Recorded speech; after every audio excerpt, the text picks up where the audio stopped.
Hi friends, welcome to my YouTube channel. ಇನ್ನು ನನ್ನ ಚಾನಲ್ನ ಯಾರು ಸಬ್ಸ್ಕ್ರೈಬ್ ಮಾಡ್ಕೊಳ್ದೆ ನೋಡ್ತಿದ್ದೀರೋ ಸಬ್ಸ್ಕ್ರೈಬ್ ಮಾಡ್ಕೊಂಡು ನೋಡಿ, ಹಾಗೆ ಈ ವಿಡಿಯೋನ ಪೂರ್ತಿಯಾಗಿ ನೋಡಿ ಅಂತ ಹೇಳ್ತಾ ಈ ವಿಡಿಯೋನ ನಾನು ಶುರು ಮಾಡ್ತಾಯಿದ್ದೀನಿ. ನಾನು ಟೆರೆಸ್ಸಿಗೆ ಬಂದೆ ಗಿಡಗಳಿಗೆ ನೀರು ಹಾಕೋಣ ಅಂತ. ಅಲ್ಲಿ ನನ್ನ ಕಣ್ಣಿಗೆ ಬಿದ್ದು ಕಾಣಿಸ್ತಿದೆಯಾ ನಿಮಗೆ ಕಾಮನಬಿಲ್ಲು? ಅದು ಅಷ್ಟು ಕಾಣಿಸ್ತಾ ಇದೆ. ಫುಲ್ಲು ದೊಡ್ಡದಾಗಿ ಬಂದಿದೆಯಾ ಇಲ್ವಾ ಏನೂ ಗೊತ್ತಾಗ್ತಿಲ್ಲ. ಫುಲ್ಲು ಮೋಡ ಮುಚ್ಕೊಂಡ್ಬಿಟ್ಟಿದೆ.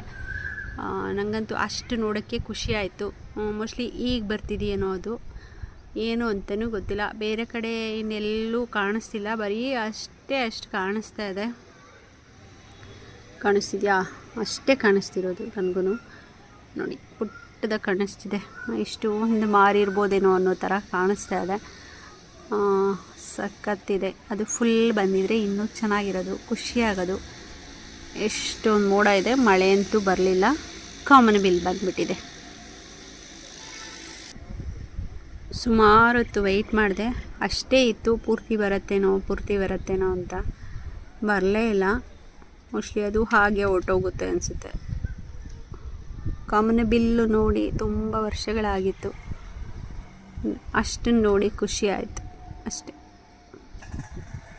ನನಗೆ ಇದ್ರ ಬಗ್ಗೆ ಗೊತ್ತಿರೋದೇನು ಅಂತಂದರೆ 3 ಪಾಯಿಂಟ್ಸು. ಮಳೆ ನಿಂತ ಮೇಲೆ ಬರುವಂಥ ಕಾಮನಬಿಲ್ಲು. ಹಾಗೆ ಇನ್ನೊಂದೇನು ಅಂದರೆ ಇದು 7 ಬಣ್ಣದಿಂದ ಇರುತ್ತೆ ಅನ್ನೋದೊಂದು.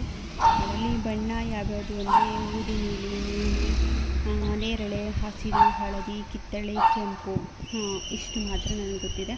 ಆಮೇಲೆ ಏನಕ್ಕೆ ಬರುತ್ತೆ ಕಾಮನಬಿಲ್ಲು ಅಂದರೆ ಬಿಸಿಲಿದ್ದಾಗ ಲೈಟಾಗಿ ಮಳೆ ಬಂದಾಗ ಬಿಸಿಲಿನ ಕಿರಣಗಳು, ಸೂರ್ಯನ ಕಿರಣಗಳು ಮಳೆ ನೀರು ಮೇಲೆ ಬಿದ್ದಾಗ ಕಾಮನಬಿಲ್ಲು ಬರುತ್ತೆ ಅನ್ನೋದು 3 ಪಾಯಿಂಟ್ಸು ನನಗೆ ಗೊತ್ತಿತ್ತು. ನಮ್ಮದು ಹಿಂದೆ ಹೇಳ್ತಾಯಿದ್ರು, ನಮ್ಮ ತಾತ ಹೇಳ್ತಾಯಿದ್ರು, ಮಳೆ ನಿಂತೋದ್ಮೇಲೆ ಕಾಮನಬಿಲ್ಲು ಬರುತ್ತೆ, ಬಂದಮೇಲೆ ಇನ್ನೂ ಮಳೆ ಬರಲ್ಲ ಜಾಸ್ತಿ ಅಂತ. ಅದೊಂದು ನಿಜಾನೋ ಸುಳ್ಳೋ ಗೊತ್ತಿಲ್ಲ ನನಗೆ. ಅದೊಂದು ತಾತ ಹೇಳ್ತಾಯಿದ್ರು. ಈ ವಿಡಿಯೋ ಇಷ್ಟ ಆದರೆ ಲೈಕ್ ಮಾಡಿ, ಶೇರ್ ಮಾಡಿ, ಸಬ್ಸ್ಕ್ರೈಬ್ ಮಾಡ್ಕೊಳ್ಳಿ ಅಂತ ಹೇಳ್ತಾ ಈ ವಿಡಿಯೋ ಮುಗಿಸ್ತಾ ಇದ್ದೀನಿ. Thank you.